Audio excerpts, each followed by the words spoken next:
What is the difference between a terrorist and a freedom fighter? Yeah. At one level, we could say this is subjective.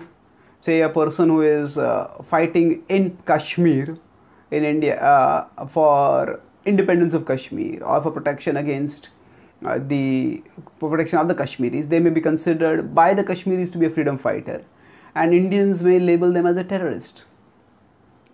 So once we go into various specific geopolitical causes, the nomenclature is not important.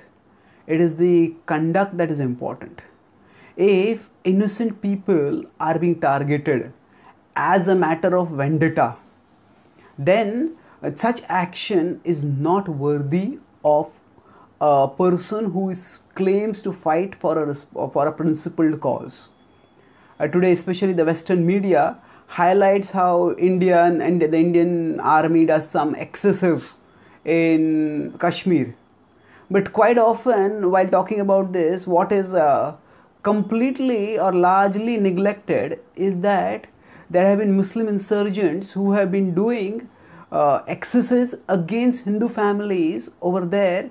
The whole, in 1989 or so, the whole thousands of Kashmiri Pandits were either annihilated or were driven out of, they had to flee from Kashmir. And a similar drive is to some small extent being attempted today wherever it is possible for the insurgents to do so. So if we are going to call this as freedom fighting, that people who have lived for generations in a particular place are forced to flee, or they are killed, this is definitely not the cause of any principled action. It is brutal, inhuman violence. So the difference is in terms of the way one conducts oneself. If one is brutally, indiscriminately targeting innocent people who are not directly involved in the cause that one is agitating for, then that is not at all the action of any principled person.